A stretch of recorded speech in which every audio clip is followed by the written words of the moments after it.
Hello दोस्तों, मैं advocate दीपक अहरवार स्वागत करता हूं आपका अपने चैनल आपका न्याय में। तो दोस्तों, आज हम इस वीडियो में बात करेंगे प्रथम सूचना रिपोर्ट, जिसे इंग्लिश में फर्स्ट इंफॉर्मेशन रिपोर्ट भी कहते हैं। पहले ये एफआईआर दंड प्रक्रिया संहिता अर्थात सीआरपीसी में धारा 153 के तहत पुलिस स्टेशन में लेखबद्ध कराई जाती थी, लेकिन अब नया कानून आ गया है तो सारी धाराएं नए कानून के अनुरूप परिवर्तित हो गई हैं। जैसे कि अब पुलिस स्टेशन में एफआईआर अर्थात प्रथम सूचना रिपोर्ट धारा 153 के तहत नहीं, धारा 173 के तहत लेखबद्ध की जाएगी। तो आइए धारा 173 क्या कहती है हम जानते हैं इस वीडियो के माध्यम से। तो दोस्तों, धारा 173 संज्ञेय मामलों में सूचना। संज्ञेय अपराध के किए जाने से संबंधित प्रत्येक सूचना उस क्षेत्र पर विचार किए बिना जहां अपराध किया गया है मौखिक रूप से या इलेक्ट्रॉनिक संसूचना द्वारा पुलिस थाने के भारसाधक अधिकारी को दी जा सकेगी, और यदि मौखिक रूप से दी गई है तो उसके द्वारा या उसके निर्देश के अधीन लेखबद्ध की जाएगी और सूचना देने वाले को पढ़कर सुनाई जाएगी। और प्रत्येक ऐसी सूचना पर, चाहे वह लिखित रूप से दी गई हो या पूर्वोक्त रूप में लेखबद्ध की गई हो, उस व्यक्ति द्वारा हस्ताक्षर किए जाएंगे। यदि इलेक्ट्रॉनिक संसूचना द्वारा दी गई है तो उसे देने वाले व्यक्ति द्वारा 3 दिनों के भीतर हस्तांतरित किए जाने पर उसके द्वारा अभिलेख पर ली जाएगी। कहने का मतलब यह है कि सूचना मौखिक रूप से भी दी जा सकती है और इलेक्ट्रॉनिक तरीके से भी दी जा सकती है। इलेक्ट्रॉनिक तरीके से कैसे कि जो एफआईआर होती है, कभी कभी क्या होता है कि जो एफआईआर करने वाले व्यक्ति आते हैं वो इलेक्ट्रॉनिक संसूचना को किसी वकील द्वारा या किसी टाइपिस्ट द्वारा टाइप करके लिखवाकर और वो सूचना पुलिस थाने में दी जाती है, तो वो भी एक तरीके का इलेक्ट्रॉनिक ही है। और मौखिक रूप से ऐसा होता है कि आरोपी के विरुद्ध एफआईआर मौखिक रूप से भी दर्ज कराई जाती है। यदि और उसका सार ऐसी पुस्तक में जो उस अधिकारी द्वारा ऐसे रूप में रखी जाएगी जिसे राज्य सरकार इस निमित्त नियमों द्वारा विहित करे प्रविष्ट किया जाएगा। और एफआईआर जब कभी भी अपन पुलिस थाने में एफआईआर लिखाने जाते हैं तो पुलिस वालों का एक अलग से एक एफआईआर रजिस्टर होता है जिसमें वो एफआईआर दर्ज की जाती है, ठीक है। परंतु यदि किसी महिला द्वारा जिसके विरुद्ध भारतीय न्याय संहिता 2023 की धारा 64, धारा 65, धारा 66, धारा 67, धारा 68, धारा 69, धारा 70, 71, धारा 74, धारा 75, धारा 76, धारा 77, धारा 78, धारा 79 या धारा 124 के अधीन किसी अपराध के किए जाने या किए जाने का प्रयत्न,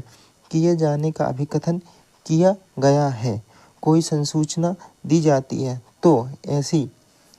सूचना किसी महिला पुलिस अधिकारी या किसी महिला अधिकारी द्वारा अभिलिखित की जाएगी। कहने का मतलब यह है कि यदि रिपोर्ट किसी महिला द्वारा जिसके विरुद्ध, मतलब जो कोई आरोपी है उसके विरुद्ध भारतीय न्याय संहिता 2023 के अनुसार धारा 64 यानी बलात्कार के संबंध में, धारा 74 स्त्री लज्जा भंग, ये जो धाराएं हैं ये महिलाओं से संबंधित धाराएं हैं। जैसे बलात्कार की धाराएं हुई, स्त्रियों के साथ छेड़छाड़ की धाराएं हुई, तो ये इसके संबंध में जो सूचना और जो एफआईआर होगी वो महिला पुलिस अधिकारी या किसी महिला अधिकारी द्वारा लेख की जाएगी। परंतु यह कि यदि वह व्यक्ति जिसके विरुद्ध भारतीय न्याय संहिता 2023 की धारा 64, 65, 66, 67, 68, 69, 70, 71, 74, 75, 76, 77, 78, 79 या धारा 124 के अधीन किसी अपराध के किए जाने का या किए जाने का प्रयत्न किए जाने का अभिकथन किया गया है, अस्थायी या स्थायी रूप से मानसिक या शारीरिक रूप से दिव्यांग है, तो ऐसी सूचना किसी पुलिस अधिकारी द्वारा उस व्यक्ति के जो ऐसे अपराध की रिपोर्ट करने की वांछा करता है, निवास स्थान पर या उस व्यक्ति के विकल्प के किसी सुगम स्थान पर यथास्थिति किसी द्विभाषीय या किसी विशेष शिक्षक की उपस्थिति में अभिलिखित की जाएगी। कहने का मतलब यह है कि यदि वह व्यक्ति जिसके विरुद्ध यानी जिसमें आरोपी है वह व्यक्ति यदि उसके विरुद्ध किसी बलात्कार या छेड़छाड़ की धारा लगाई जाती है या उसने किसी की छेड़छाड़ करने का प्रयत्न किया है, यानी किसी महिला को छेड़ा है या उसे प्रयत्न भी किया है, प्रयत्न किए जाने का अभिकथन किया है, अस्थायी या स्थायी रूप से यदि वह व्यक्ति मानसिक और शारीरिक रूप से दिव्यांग है, दिव्यांग मतलब अपंग है, तो ऐसी सूचना जो ऐसी रिपोर्ट है वो किसी पुलिस अधिकारी द्वारा उस व्यक्ति के जो ऐसे अपराध रिपोर्ट करने की वांछा करता है, निवास स्थान पर या विकल्प के किसी सुगम स्थान पर यथास्थिति किसी द्विभाषीय या किसी विशेष शिक्षक की उपस्थिति में अभिलिखित की जाएंगी। ऐसी सूचना के अभिलिखित का वीडियो फिल्म तैयार किया जाएगा। पुलिस अधिकारी धारा 183 की धारा उपधारा 6 के खंड का के अधीन किसी मजिस्ट्रेट द्वारा उस व्यक्ति का कथन यथासंभव शीघ्र अभिलिखित किया जाएगा। उपधारा 1 के अधीन अभिलिखित सूचना की प्रतिलिपि सूचना देने वाले को तत्काल निःशुल्क दी जाएगी। कहने का मतलब यह है कि जो आप FIR लिखवाओगे उसकी जो फोटोकॉपी है वो आपको तुरंत ही आपको प्राप्त की जाएगी और वो भी निःशुल्क की जाएगी। धारा 175 में अंतर्विष्ट उपबंधों पर प्रतिकूल प्रभाव डाले बिना ऐसे किसी संज्ञेय अपराध को करने से संबंधित सूचना की प्राप्ति पर जिसमें 3 वर्ष या उससे अधिक का दंड है किंतु 7 वर्ष से कम का है, थाने का वारसाधक अधिकारी अपराध की प्रकृति और गंभीरता पर विचार करते हुए उप पुलिस अधीक्षक की पंक्ति से अन्यून किसी अधिकारी से प्राप्त पूर्व अनुमति से यह अविनिश्चित करने के लिए कि क्या 14 दिन की अवधि के भीतर मामले में कार्यवाही के लिए कोई प्रथम दृष्टता मामला विद्यमान है, आरंभिक जांच करने के लिए कार्यवाही कर सकेगा। कहने का मतलब यह है कि धारा 175 के अंतर्विष्ट उपबंधों पर प्रतिकूल प्रभाव डाले बिना ऐसे किसी संज्ञेय अपराध को करने से संबंधित सूचना की प्राप्ति यदि किसी के द्वारा संज्ञेय अपराध करने की सूचना प्राप्त हुई है जिसमें कि जो सजा है वो 3 वर्ष से या उससे अधिक यानी 3 वर्ष से अधिक किंतु 7 साल से कम का है, तो थाने के वारसाधक अधिकारी अपराध की प्रकृति और गंभीरता पर विचार करते हुए उप पुलिस अधीक्षक की पंक्ति से यानी जो उप पुलिस अधीक्षक की पंक्ति से अन्यून यानी नीचे की किसी अधिकारी से प्राप्त पूर्व अनुमति से यह अविनिश्चित करने के लिए क्या 14 दिन की अवधि के भीतर कोई प्रथम दृष्टता मामला विद्यमान है, अगर है तो आरंभिक जांच करने के लिए कार्यवाही करेगा। ठीक है, जब कोई प्रथम दृष्टता मामला विद्यमान है तब अन्वेषण की कार्यवाही हो जाएगी। चौथा, कोई व्यक्ति जो किसी पुलिस थाने के वारसाधक अधिकारी के उपधारा 1 में निर्दिष्ट सूचना को अभिलिखित करने से इनकार करने से व्यथित है, ऐसी सूचना का सार लिखित रूप से और डाक द्वारा संबंधित पुलिस अधिकारी को भेज सकता है। कहने का मतलब यह है कि यदि कोई व्यक्ति जो किसी थाने के भारसाधक अधिकारी के उपधारा 1 में निर्दिष्ट सूचना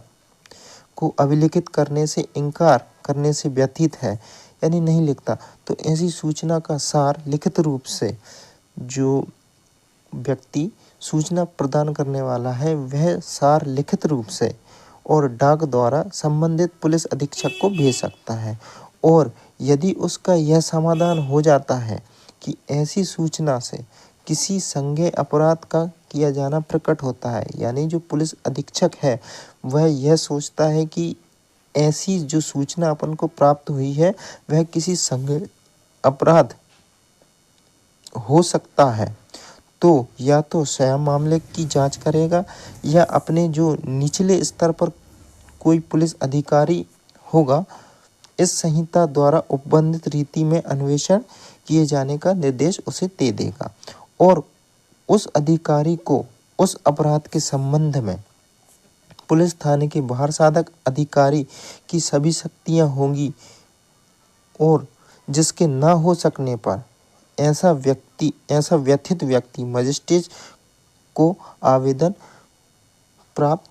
कर सकेगा। कहने का मतलब यह है कि ऐसी सूचना संज्ञेय अपराध किया जाना यदि प्रकट होता है तो स्वयं मामले एक तो पुलिस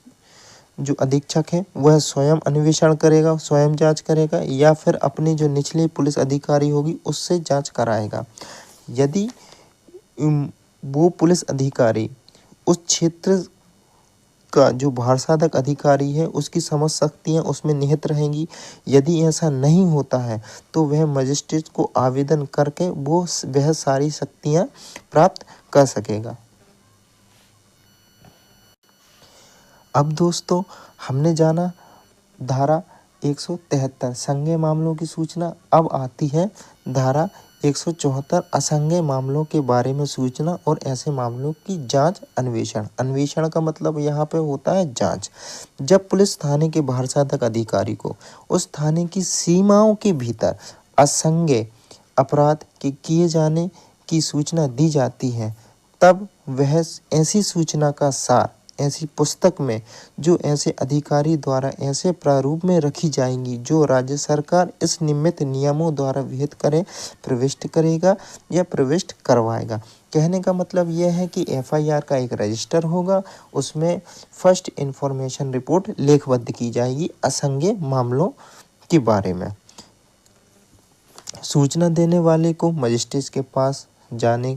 को निर्देशित करेगा। सभी ऐसे मामले की पाक्षिक दैनिक डायरी रिपोर्ट मजिस्ट्रेट को भेजेगा। एक डायरी होती है जिसे हम केस डायरी बोलते हैं, वह मजिस्ट्रेट के सामने पेश करना पड़ती है। अब कोई पुलिस अधिकारी किसी असंज्ञेय मामले का अन्वेषण ऐसे मजिस्ट्रेट के आदेश के बिना नहीं करेगा जिसे ऐसे मामले का विचारण करने की या मामले के विचारण सुपुर्द करने की शक्ति है। यानी कोई भी पुलिस अधिकारी किसी असंज्ञेय मामले की जांच ऐसे मजिस्ट्रेट के आदेश के बिना नहीं करेगा जिसे मामले के विचारण करने की या मामले के विचारण सुपुर्द करने की शक्ति है। तीसरा कि कोई पुलिस अधिकारी ऐसे आदेश मिलने पर वारंट के बिना गिरफ्तारी करने की शक्ति के सिवा अन्वेषण के बारे में वैसी ही शक्तियों का प्रयोग कर सकता है जैसी पुलिस थाने का भारसाधक अधिकारी संज्ञेय मामले में कर सकता है। यानी कोई भी पुलिस अधिकारी ऐसा आदेश मिलने पर जांच के बारे में वैसी ही शक्तियां को प्रयोग कर सकता है जैसे कि पुलिस थाने के जो भारसाधक अधिकारी होता है वह संज्ञेय मामले में करता है। अब दोस्तों यहाँ पे दो बात होती है, एक होता है मामला संज्ञेय और एक होता है असंज्ञेय। संज्ञेय मामला वह होता है जिसमें जो अपने आरोप होते हैं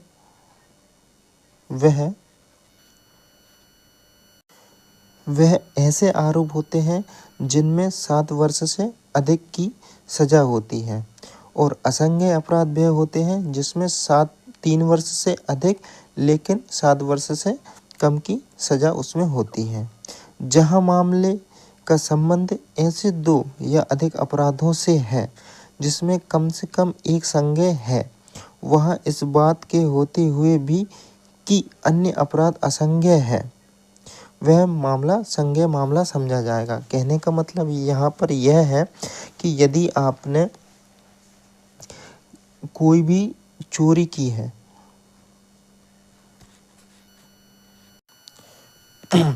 यदि आपने चोरी की है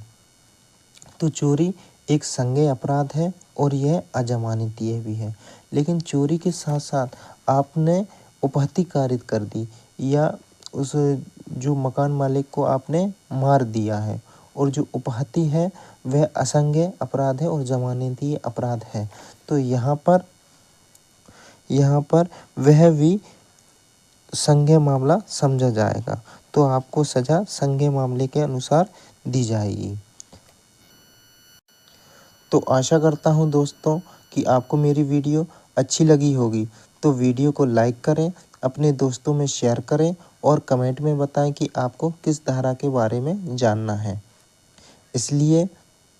मेरे चैनल को सब्सक्राइब करना ना भूलें, बेल आइकन को ऑन करें जिससे मेरे वीडियो आप तक सबसे पहले पहुँचे। धन्यवाद। जय हिंद, जय भारत।